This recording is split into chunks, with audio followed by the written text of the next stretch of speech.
오늘 우리에게 주신 하나님의 말씀은 누가복음 11장 45절부터 54절까지의 말씀입니다.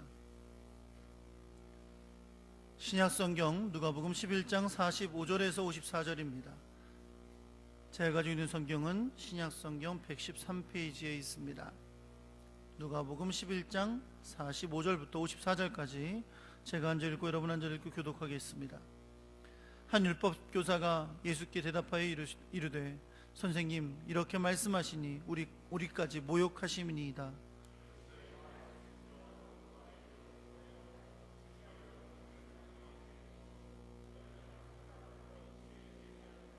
화 있을진저 너희는 선지자들의 무덤을 만드는도다.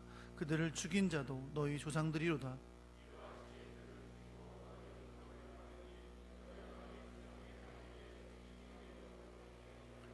그러므로 하나님의 지혜가 일렀으되 내가 선지자와 사도들을 그들에게 보내리니 그 중에서 더러는 죽이며 또 박해하리라 하였느니라. 곧 아벨의 피로부터 제단과 성전 사이에서 죽임을 당한 사가랴의 피까지 하리라. 내가 너희에게 이르노니 과연 이 세대가 담당하리라.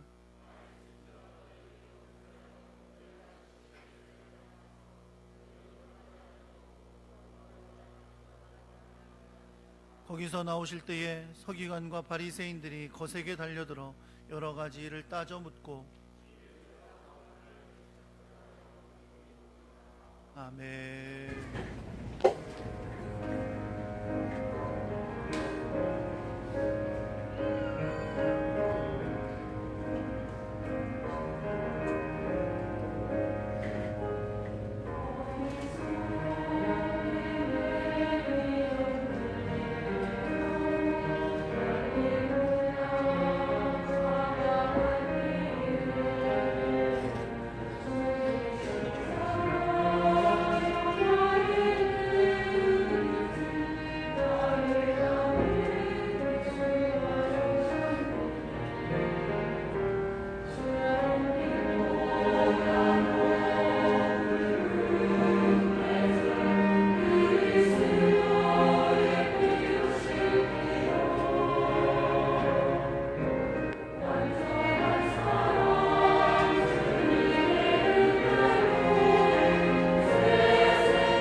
주님을 사랑하는 마음을 주셔서 오늘 이 시간에 마음과 정성을 다하여 예배하게 하시니 감사드립니다.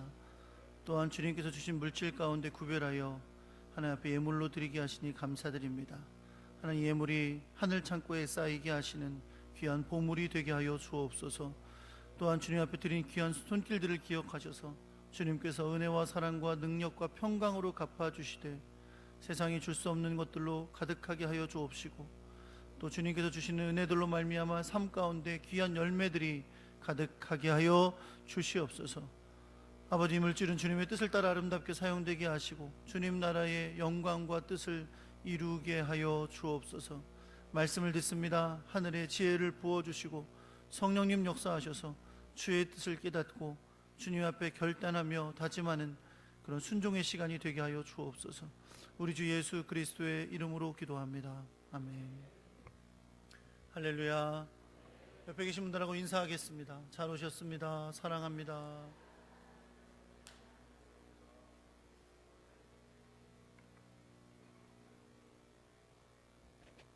주께서 주시는 은혜와 사랑이 여러분과 함께 하시기를 우리 주 예수 그리스도의 이름으로 축원합니다. 네, 이거 모니터 좀 올려주세요. 네. 올렸어요? 안 올린 것 같은데? 조금만 더 올려주세요. 이게 에어컨 소리 때문에 제가 모니터 소리가 안 들리면 소리를 버럭버럭 질러요. 그럼 저도 목이 아프고 여러분은 시끄럽고, 모니터가 크게 들리면 저는 크게 말하는 것처럼 들리거든요. 오늘도 주의 말씀 가운데 주님의 뜻을 깨닫는 귀한 은혜가 있기를 예수 그리스도의 이름으로 축원합니다. 한번 따라해 볼게요. 지식의 열쇠 사용법. 제가 축구 선수 부모로 몇 년을 살았잖아요. 그래서 종종 웃긴 일이 있습니다. 제가 운동하러 아침에 목사님들하고 같이 운동하다 보면요, 그 전날 무슨 국가대표 축구 경기가 있었잖아요. 그러면 저한테 물어봐요. 어떻게 생각하냐고. 내가 무슨 축구 전문가도 아니고 해설자도 아닌데 저한테 왜 그렇게 걔는 그런 거냐고, 그걸 나한테 물어봐? 이렇게 물어보세요. 왜냐면 아무래도 어떻게 생각하냐면 아들이 축구 선수니까 축구에 대해서 관심도 많고 아는 것도 많고 그럴 것이라고 생각을 하는 거죠. 사실 그런 면이 있긴 있습니다. 그러니까 제 아내도 축구 별로 안 좋아하고 룰도 잘 몰랐었는데 이젠 잘 알아요. 네, 축구 보는 것도 좋아하고요. 한번 이런 일도 있었습니다. 제가 우리 아이가 이제 정식 경기를 주말에 할 때 한번 가서 이렇게 축구를 보는데, 우리 같은 팀의 어떤 아이가 막 공을 몰고 가다가 슛을 팍 했어요.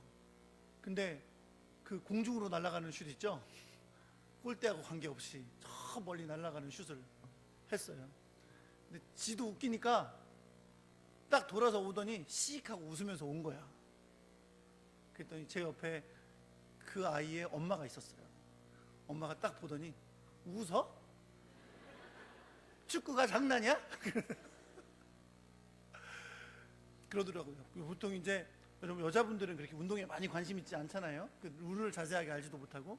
근데 축구 선수 엄마들은 안 그래요. 축구 선수 엄마들은 웬만하면 다 신문선이에요.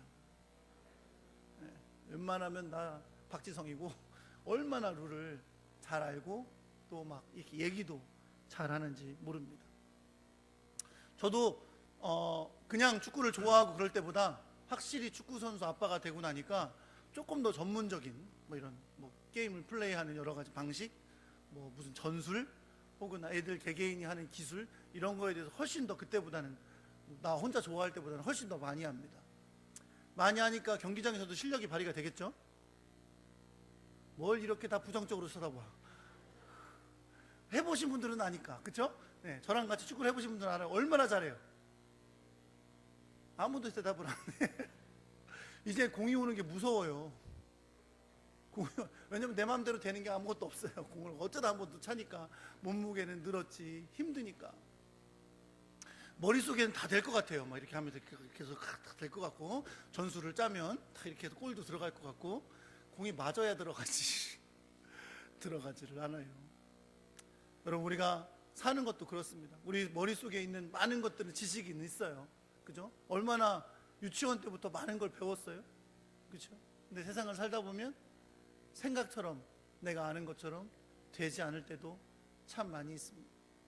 여러분, 신앙생활은 어떻습니까? 신앙생활 오래 하면 이제 목사님이 설교 시작하고 본문 읽으면 성경 오늘 본문 무슨 얘기겠구만 대충 다 압니다. 그쵸? 몰라요? 모르는 척 하는 거지. 본문 딱 읽어서 오늘은 무슨 결론이 나겠구만 다 알아. 척척척 박사 나올 만큼 알아요. 요즘 성도들처럼 성경에 대해서 많이 아는 때가 아마 없었을 거예요.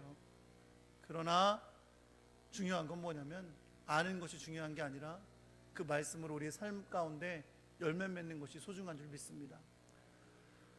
2주 전에 나눈 말씀 여러분 기억하세요? 지난 주간은 맥주 감사절이었으니까 누가복음 말씀 안 했잖아요.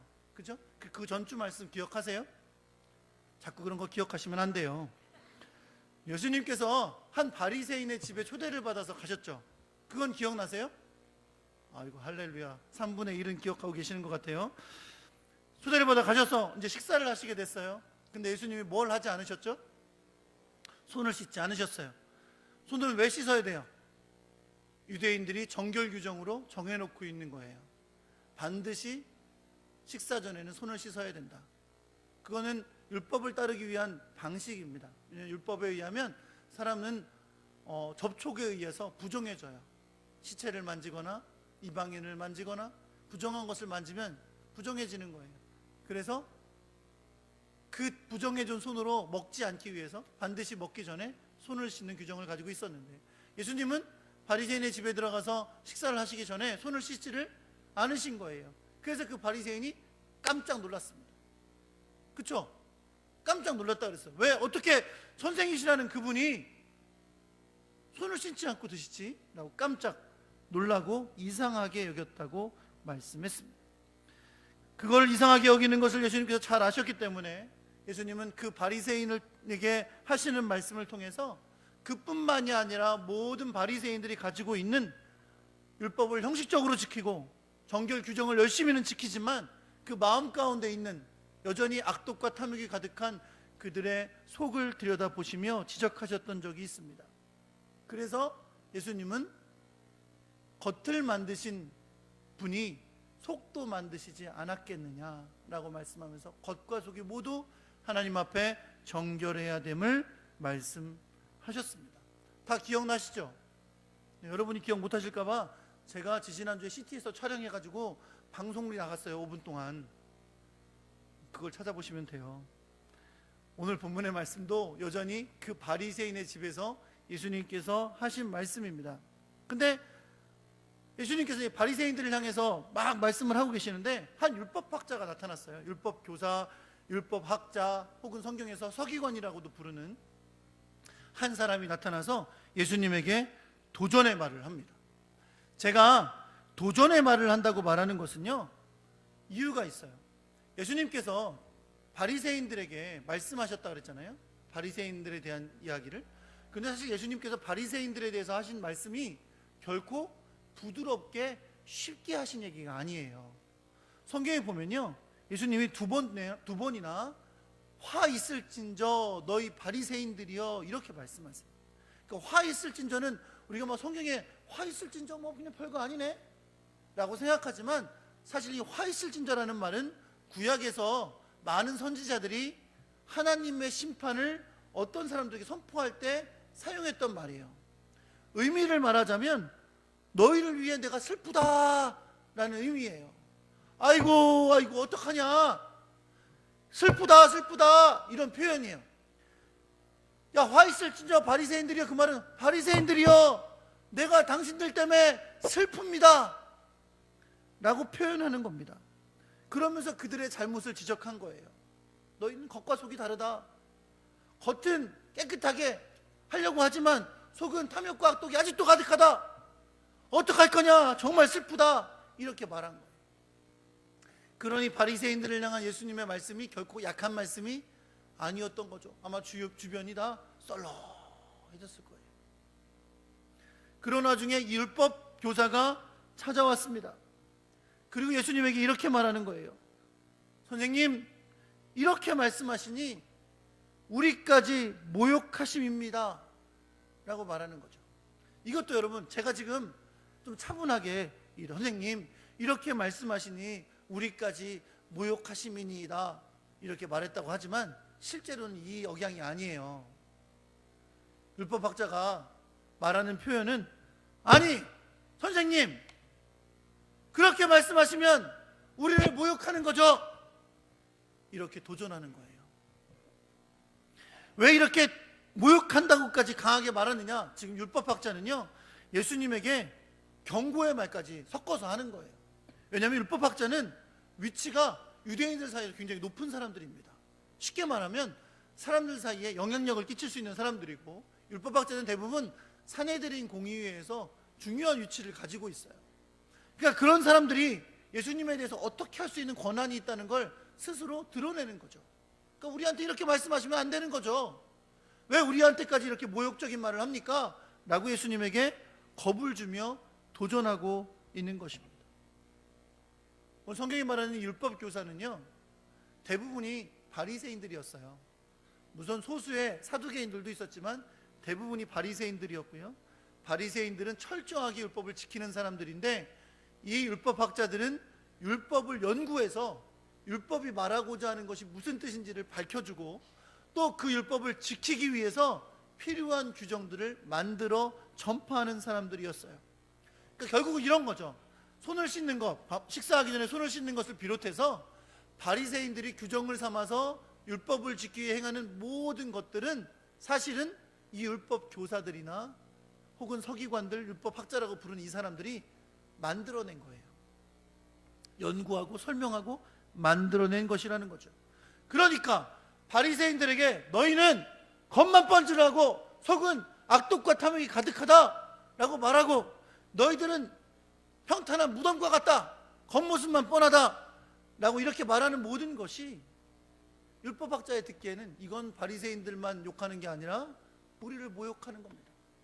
그걸 만들어낸 게 자기들이니까 그렇게 말하고 있는 것이죠. 사랑하는 성도 여러분, 예수님께서 바리새인들의 외식, 다시 말하면 겉과 속이 다른 것을 지적하시는 것이 율법학자들에게 모욕한 것으로 들리는 건 사실은 당연한 거예요. 그들이 만들어낸 것을 예수님이 지적하고 계시기 때문에 그렇습니다. 이제 율법학자의 도전을 받으신 예수님이 그 도전에 답변을 하십니다. 근데 답변할 때 그에게 도전했던 그 한 명의 율법학자들에게만 얘기하시는 게 아니라, 우리가 지지난주에 예수님께서 바리새인들 전체의 문제를 얘기하셨던 것처럼 이번에는 율법학자들 전체에게 있는 문제들을 지적하여 말씀을 하십니다. 근데 이 말씀 가운데 세 번의 화 있을진저가 다시 등장해요. 아주 강력하게 저들에게 하나님의 심판을 경고하는 말씀을 하고 계시다는 거죠. 이것이 얼마나 강했는지 오늘 여러분 성경의 맨 마지막에 보면, 오늘 여러분과 제가 읽은 본문의 맨 마지막에 보면 이들이 나중에 어떻게 반응했다고 53절 54절에 말씀하냐면, 거기서 나오실 때에 서기관과 바리새인들이 거세게 달려들어 여러 가지 일을 따져 묻고 그 입에서 나오는 말을 책잡고자 하여 노리고 있었다, 이렇게 봐요. 그러니까 아주 예수님에 대해서 적대적인 사람으로 돌변하게 되는 걸 볼 수 있어요. 그러니까 이 율법학자에게 하시는 말씀이, 예수님의 말씀이 얼마나 강했는지 알 수 있어요. 뭘 통해 알 수 있어요? 우리가 그 억양은 들을 수 없지만 성경으로 읽는 거니까 그 표현 안에 화 있을진저가 세 번이나 들어가 있다는 건 이들을 향해서 아주 무서운 경고를 예수님께서 하고 계신 것임을 우리는 알 수 있습니다. 자, 제가 세 번의 화 있을진저가 있다고 말씀드렸는데요, 첫 번째 화 있을진저는 뭐에 대한 것일까요? 성경에 보니까 뭐라고 그랬냐면, 예수님은 율법학자들에게 화 있을진저라고 하시면서 율법학자들의 문제의 첫 번째로 이걸 말씀하세요. 그들이 지기 어려운 짐을 사람들에게 지우면서 자신들은 한 손가락도 이 짐에 대지 않는다는 거예요. 여러분, 이런 거죠. 어떤 사람이 함께 가는데 짐이 무거운 짐이 있어요. 자, 이 짐 네가 매. 그러고서 짐을 지웠어요. 그러면 그 친구 얼마나 무거워요. 그러니까 옆에서 어떻게 해야 돼요? 들기 어려우니까 최소한 옆에서 받쳐주고 그래도 가야죠. 그렇죠? 근데 지금 어떻게 했다는 거예요? 짐을 지워놓고 자기는 손가락 하나도 안 된다는 거예요. 그 모습을 얘기하는 거죠. 어때요? 얄밉죠? 그러한 장면으로 주님께서 얘기하시는데 왜 예수님은 율법학자들이 짐을 지웠다고 말씀하시냐면 이 짐이라는 것이 무거운 것이기 때문에 그렇습니다. 다시 말하면 감당하기가 쉽지 않은 것이기 때문에 짐이라고 말씀하시는 거예요. 이거 뭐에 대해서 말씀하시는 거냐면 율법학자들이 율법에 대해서 해석을 하고 율법을 지키기 위한 여러 가지 규정들을 만들었는데 이것이 결코 감당하기가 쉽지가 않다는 거예요. 지키기가 쉽지 않다는 거죠. 근데 율법학자들은 자기들도 지키기 어려운 그걸 만들어서 다른 사람들에게 지키기에 짐을 지워놓고 자기들은 그걸 지키려고 하지 않는다는 거예요. 사실 우리는 그 당시에 살아보지 않았고 우리 삶의 주변에 율법학자들이 있는 게 아니니까 그들이 어떻게 행동했길래 예수님이 이렇게 말씀하시는지는 알 수 없어요. 그러나 분명한 사실은 그 규정을 만들어서 사람들에게 지워놓고 그들이 그 규정과 율법의 해석을 지키지 않으면 비난하고 정죄하면서 자기들은 그 율법을 지키려고 하지 않았다는 거예요. 그것이 예수님께서 율법학자에게 지적하고 있는 그들의 문제점이었습니다. 두 번째로 예수님께서 화 있을진저 하시면서 선포하셨던 이 율법학자들의 문제는 뭐냐면 이 율법학자의 죄가 선지자들을 죽인 것에까지 이른다는 거예요. 사실 여러분 이건 이해가 안 가는 이야기일 수 있습니다. 왜냐하면 구약에 수많은 선지자들이 사람들에 의해서 죽었어요. 유대인들에 의해서 죽었는데 사실 그거는 딱히 율법학자가 했던 것은 아니죠. 그렇죠? 심지어 주로 왕들이 죽였고 또 사람들이 돌로 쳐서 죽였고 이런 일은 있지만 그것이 꼭 율법학자가 지은 죄는 아니거든요. 그런데 예수님은 율법학자들에게 마치 그들은 선지자들을 죽인 죄를 범한 조상들의 행위에 증인이 되는 사람과 같다. 증인이 돼서 그것을 잘했다고 옳게 여기는 사람과 같다라고 말씀하고 있습니다. 왜 예수님은 율법학자들에게 조상들이 선지자들을 죽였던 그 행위를 언급하면서 마치 그들의 죄인 것처럼 그들이 그것에 동조한 것처럼 말씀하고 있는 것일까요? 그것은 여러분 우리가 마태복음 21장 33절의 말씀 33절에서 41절까지 있는 예수님의 비유를 생각해 보면 이해를 할 수 있습니다. 마태복음 21장 33절에서 41절의 말씀의 비유는 이런 겁니다. 한 집 주인이 포도원을 만들어 놓고 농부에게 새로 주고 타국에 떠났어요. 자기 포도원이 있는데 포도원을 잘 만들어 놓은 거죠. 다 재배하고 심지어 포도주를 만들 수 있는 수틀까지 만들어서 농부들에게 주고 자기는 새를 주고 자기는 타국으로 떠났어요. 지금 여러분 이거는 예수님께서 하신 예예요. 예화를 드시는 거예요. 이거 저보고 뭐 타국이 어디냐 이런 거 묻지 마세요. 예수님이 만들어내신 말이에요. 자기는 포도원을 만들어 놓고 자기는 농부들에게 여기서 일해라 새를 주고 떠났어요. 시간이 흘렀어요. 그래서 열매를 거둘 때가 됐습니다. 추수 때가 된 거죠. 그래서 그 주인이 열매를 좀 가져오라고 자기 종을 보냈어요. 성경에 보니까 2명의 종을 보낸 것 같아요. 처음에 2명의 종을 보냈더니 농부들이 어떻게 했다면 한 명은 쳐 죽이고 한 명은 돌로 쳤어요. 둘 다 죽였다고는 말을 하지 않고요. 한 명은 죽었고 한 명은 돌로 쳤어요. 그러니까 아마 돌로 쳐서 살아남은 이 사람이 다시 돌아가서 주인에게 이야기를 했겠죠.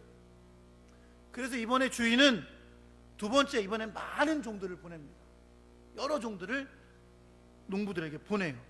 그랬더니 이번에도 농부들이 그 종들을 돌로 친 다음에 돌려보냈어요. 죽이기도 했겠죠. 그래서 이번에 어떻게 해요? 주인이 세 번째로 아들을 보냅니다. 뭐라고 생각하고 보내냐면 아들을 보내면 이들이 그래도 존대하겠지 그러면서 아들을 보냅니다. 그러나 농부들은 아들이 오니까 야, 이 아들 왔네? 이 아들이 상속자잖아. 그를 죽이고 우리가 이 유산을 차지하자 라고 하면서 아들을 데려다가 포도원 밖에 내쫓아서 죽였습니다. 여러분 이 비유 잘 아시죠? 이 비유는 뭘 얘기하는 거예요? 하나님께서 이스라엘 백성들을 위해서 선지자들을 계속 보내신 거죠. 그렇죠? 그런데 그들은 어떻게 했어요? 그들의 말을 듣지 않고 계속 죽였어요. 나중에 어떻게 해요?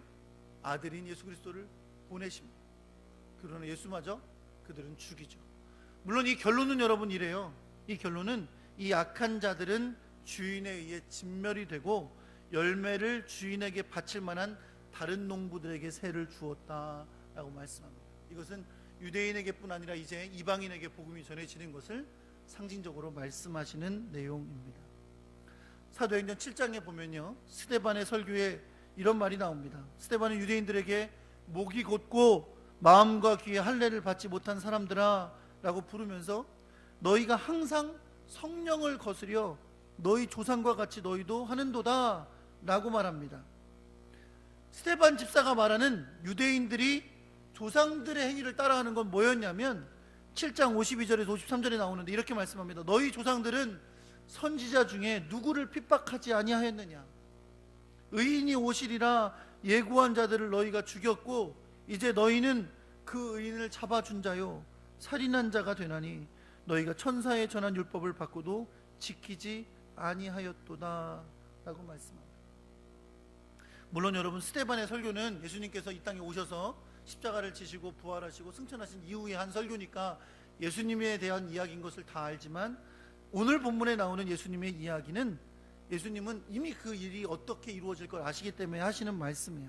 결국 예수님은 율법학자들에게 뭘 얘기하시는 거냐면 너희 조상들이 구약에서 선지자들을 핍박하고 죽였던 것처럼 결국 세리 요한도 죽이고 예수님도 죽일 것임을 말씀하고 있는 거예요. 결국 이 비유에 등장하는 자들이 바로 너희들이 되고 너희들이 그 조상의 죄를 이어받게 될 것을 예언적으로 말씀하신 거죠. 그렇죠? 율법학자들은 그것에 주도적인 역할을 하게 되는 사람들이 되는 것입니다. 그들은 외적으로는 율법을 엄격하게 해석하고 그 실천을 위해 엄격한 규정을 만드는 등 마치 가장 하나님을 사랑하고 하나님을 위해 사는 것처럼 보이지만 그들은 결국 구약의 많은 사람들이 하나님의 말씀을 전하는 선지자들을 죽이고 그들을 핍박했던 것처럼 결국 이 땅에 구원을 주러 오신 예수 그리스도를 십자가에 못 박아 죽일 것임을 말씀하고 있는 것입니다. 그러니 그들에게 이렇게 말씀하실 수밖에 없는 거죠. 화 있을진저 내가 정말 너희를 보니 슬프다 라고 말씀하시는 겁니다. 세 번째, 화 있을진저 하시면서 그들에게 안타까움으로 선포하시는 말씀은 율법교사들이 지식의 열쇠를 가졌음에도 그들도 들어가지 않고 또 들어가고자 하는 자도 막았다는 것입니다. 이 말씀은 오늘 본문에서 주님이 율법학자에게 하시는 말씀의 결론과 같습니다. 그러니까 이제부터 잘 들으셔야 됩니다. 눈을 번쩍 뜨고. 율법교사들은 누구보다 율법을 열심히 연구하는 율법의 지식이 높은 사람들입니다. 기록에 의하면 율법학자들은 율법을 줄줄줄줄 외웠어요. 다 외우고 다니는 사람이에요. 모르는 게 없어요. 율법에 대해서 물으면 그것에 대해 해석하고 답해주는 것이 완전 전문가인 사람들이에요. 그러나 안타까운 것은 그들의 그 지식은 그들을 구원으로 인도하지 못했다는 것이고 또 더 나아가 구원받아야 할 사람들이 구원받지 못하도록 방해만 되었다는 겁니다. 사랑하는 성도 여러분, 율법은 결국 사람들을 예수께로 인도하는 선생입니다. 그렇죠? 옛날 성경에서는 몽학 선생이라고 그랬고 요즘 성경은 초등교사라고 나와 있습니다. 율법은 지식으로만 가치 있는 것이 아니라 그 율법이 결국 예수 그리스도께로 인도하는 구원의 길이 되어야 하는 것이죠. 그래서 오늘 성경은 율법에 대한 그들의 지식을 지식의 열쇠라고 했습니다. 그 지식이 온전케 되는 열쇠가 바로 그들이 그렇게 잘 알고 있는 율법이라는 것이죠. 지식의 핵심은 예수 그리스도 그의 복음인 것입니다. 그러나 그걸 깨닫지 못한 그들의 율법의 지식은 사람들을 얽매이게 하고 사망에 이르게 할 뿐 아니라 자기 자신도 그 구원에 이르지 못하게 되는 결과를 가져오게 된 것입니다. 오히려 그들이 연구하고 말도 율법의 해석과 규정이 그들의 마음 가운데 복음이 들어오지 못하게 만들고, 그들이 사람들을 얽매게 만드는 일로 말미암아 다른 이들도 복음을 받아들이지 못하게 만드는 악한 영향을 끼치게 되었다는 것을 말씀하고 있는 것입니다. 사랑하는 성도 여러분, 오늘날 율법학자는 누굽니까? 저도 생각을 해봤어요. 설교 준비하면서. 그러면 율법학자는 누굴까? 아마 여러분 중에 속으로 목사님이죠. 목사님이 성경 연구하잖아요. 그리고 우리한테 가르치잖아요. 되게 힘들게 가르치잖아요. 이렇게 생각하시는 분이 계실지 모르겠어요. 그런데 여러분, 그렇잖아요. 저는 율법학자가 아닙니다. 왜냐하면 저는 예수 그리스도의 복음의 진리를 알기 때문이에요. 그리고 여러분에게 복음의 진리를 선포하는 사람이기 때문에 그렇습니다. 하지만 그러나 기억해야 될 것이 있습니다. 예수님이 문제를 지적하신 율법학자는 뭐냐 하면 지식의 열쇠, 그것 바로 복음을 알지 못하는 자들이었다는 겁니다. 그 지식의 열쇠인 복음을 믿고 구원받아야 할 사람들을 또한 가로막는 사람들이었다는 겁니다. 사랑하는 성도 여러분, 복음이 지식의 열쇠인 줄 믿으시기 바랍니다. 율법학자들이 그 진리의 열쇠, 복음의 열쇠, 진리의 열쇠를 가졌어요. 그러나 복음으로 그것을 열지 못했다는 것, 그것을 우리는 기억해야 됩니다. 여러분, 여러분과 저는 복음을 가졌습니다. 그리고 그 복음으로 하나님 나라를 이야기하는 사람들입니다. 그러나 오늘 본문을 통해서 우리가 우리 스스로에게 경고해야 될 것은 뭐냐? 결코 지식의 열쇠를 그저 지식이라고, 그리고 그 형식으로만 가져서는 안 된다는 겁니다. 여러분, 복음도 형식이 될 수 있어요. 복음도 그냥 지식에 불과한 지식이 될 수 있어요. 아니라는 거죠. 여러분, 여러분과 저는 지식의 열쇠를 가진 사람들이 되어야 할 줄 믿습니다. 여러분, 구약에서 선지자들을 죽인 사람들도, 세례 요한과 예수님을 죽인 사람들도 그것 다 자기들이 자기네 지식에 옳다고 여기고 했던 행위들이었어요. 그들은 그들의 욕심과 그들의 생각에 눈이 어두워서 진리를 보지 못한 채 자기들이 가진 지식으로 그 일을 행했던 것입니다. 우리가 복음의 진리를 알고 믿고 있더라도 우리의 신앙이 그저 지식에 머물러 있고 우리의 삶을 움직이고 변화시키는 열쇠가 되지 못한다면 우리는 이 지식의 열쇠를 제대로 사용하지 못하고 있는 것입니다. 오히려 복음의 이름으로 세상 사람들에게 구원의 문을 막고 있을지도 모릅니다. 복음에 대한 지식은 가지고 있지만 복음의 능력이 우리의 삶에 나타나지 못하는 사람은 본인이 복음의 지식을 알면서도 복음으로 풍성한 삶을 살지 못할 뿐만 아니라 그 복음을 듣고 구원받아야 할 사람들의 마음을 닫게 만들 수 있다는 거예요. 여러분, 오늘날처럼 성경의 지식을 쉽게 접할 수 있는 때가 없습니다. 옛날에는 얼마 전만 해도 교회마다 제자훈련을 그렇게 많이 했어요. 우리 교회도 했고요. 제자훈련 꼭 받으시고 주님의 제자가 되는 은혜가 있으시기를 간절히 소망합니다. 제자훈련하는 프로그램도 많고, 또 지금은 인터넷 들어가서 여러분 연구해보면요, 웬만하면 목사님들보다 설교 더 잘할 수 있어요. 성경에 해석이 안 나와요. 적용이 안 나와요.